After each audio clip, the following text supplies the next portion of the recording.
اعوذ باللہ من الشیطان الرجیم بسم اللہ الرحمن الرحیم۔ سورہ جاسیہ آیات نمبر 1 تا 15 میں مشرکین کو یقین دہانی کہ یہ قرآن اللہ ہی کی طرف سے نازل کردہ ہے جو بہت حکمت والا ہے۔ آسمان اور زمین میں اللہ کی قدرت کاملہ کی نشانیوں کے حوالے سے دعوت توحید اور مرنے کے بعد دوبارہ زندہ کرنے کی یاد دہانی۔ منکرین کو انتباہ کہ ان کا ٹھکانہ جہنم ہوگا جہاں ان کے جھوٹے معبود ان کے کوئی کام نہ آ سکیں گے۔ اہل ایمان کو ہدایت کہ منکرین قیامت سے درگزر کریں۔ اعوذ باللہ من الشیطان الرجیم بسم اللہ الرحمن الرحیم۔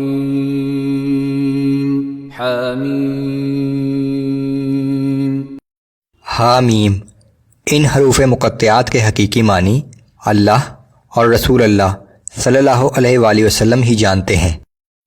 تنزیل الکتاب من اللہ العزیز الحکیم، یہ کتاب اللہ کی طرف سے نازل کی گئی ہے جو بہت زبردست اور بڑی حکمت والا ہے۔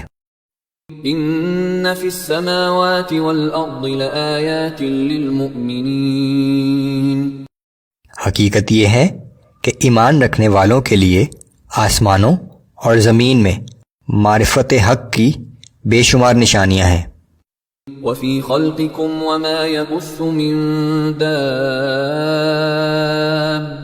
آیات لقوم یوقنون، نیز خود تمہاری پیدائش میں اور ان حیوانات کے پیدا کرنے میں جنہیں اس نے زمین میں پھیلا رکھا ہے یقین رکھنے والے لوگوں کے لیے بہت سی نشانیاں ہیں۔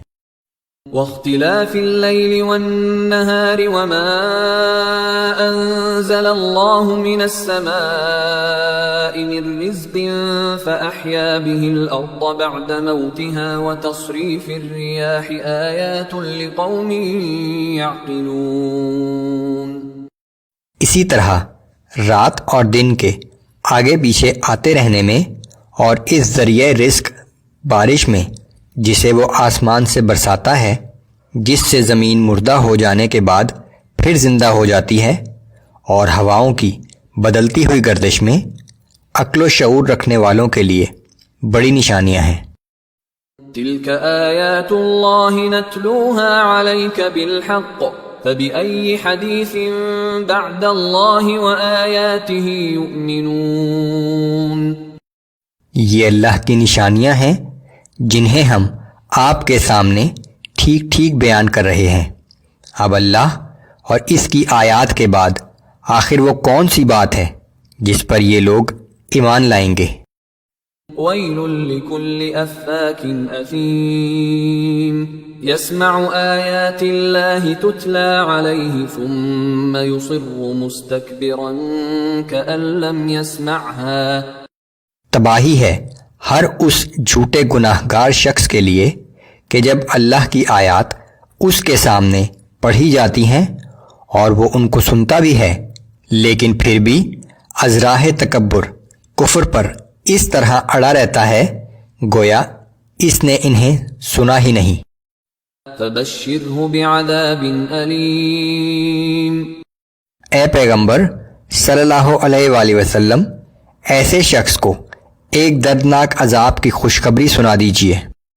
وَإِذَا عَلِمَ مِنْ آيَاتِنَا شَيْئًا اتَّخَذَهَا هُزُوًا أُولَئِكَ لَهُمْ عَذَابٌ مُهِينٌ، اور جب اسے ہماری آیات میں سے کسی چیز کا علم ہو بھی جاتا ہے تو اسے مذاق بنا لیتا ہے، ایسے ہی لوگوں کے لیے ذلت آمیز عذاب ہے۔ من ورائهم جہنم ولا يغني عنهم ما كسبوا شيئا ولا ما اتخذوا من دون الله أولياء ولهم عذاب عظيم، ان کے آگے جہنم ہے اور جو کچھ انہوں نے دنیا میں کمایا وہ ان کے کسی کام نہ آئے گا، اور نہ وہ معبود ان کے کسی کام آئیں گے جن کو انہوں نے اللہ کے سوا اپنا کارساز سمجھ رکھا ہے۔ ان سب لوگوں کے لیے بہت بڑا عذاب ہوگا۔ هذا هدى والذين كفروا بآيات ربهم لهم عذاب من رجز أليم۔ یہ قرآن سراسر ہدایت ہے، اور جن لوگوں نے اپنے رب کی آیات کو ماننے سے انکار کیا ان کے لیے سخت ترین عذاب ہے۔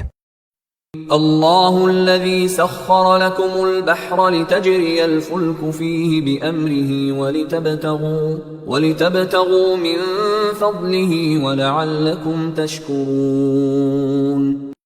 وہ اللہ ہی ہے جس نے سمندر سے فائدہ اٹھانا تمہارے لیے ممکن بنایا تاکہ اس کے حکم سے اس میں کشتیاں چلیں، اور تاکہ تم اس کا فضل تلاش کرو اور اس کا شکر بجا لاؤ۔ وَسَخَّرَ لَكُم مَّا فِي السَّمَاوَاتِ وَمَا فِي الْأَرْضِ جَمِيعًا مِّنْهُ إِنَّ فِي ذَلِكَ لَآيَاتٍ لِقَوْمٍ يَتَفَكَّرُونَ۔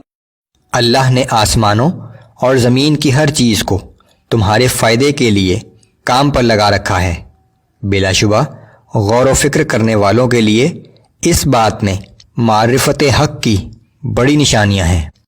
قل للذین آمنوا یغفروا للذین لا یرجون ایام اللہ لیجزی قوما بما كانوا یکسبون۔ اے پیغمبر صلی اللہ علیہ وآلہ وسلم، آپ ایمان والوں سے کہہ دیجئے کہ جو لوگ ایام اللہ پر یقین نہیں رکھتے ان سے درگزر کریں تاکہ اللہ خود ان لوگوں کو ان کے برے اعمال کا بدلہ دے۔ ایام اللہ سے مراد حساب کتاب کا روز قیامت اور گزرے ہوئے وہ دن ہے جب اللہ نے پچھلی بہت سی نافرمان قوموں پر ان کے برے اعمال کے سبب اس دنیا ہی میں عذاب نازل کر کے انہیں ہلاک کر دیا تھا۔ من عمل صالحا فلنفسه ومن اساء فعليها ثم الى ربكم ترجعون۔ جو شخص نیک اعمال کرتا ہے تو اپنے ہی فائدے کے لیے کرتا ہے، جو برائی کرے گا تو اس کا وبال اسی پر پڑے گا، پھر تم سب اپنے رب کی طرف لوٹ کر واپس جاؤ گے۔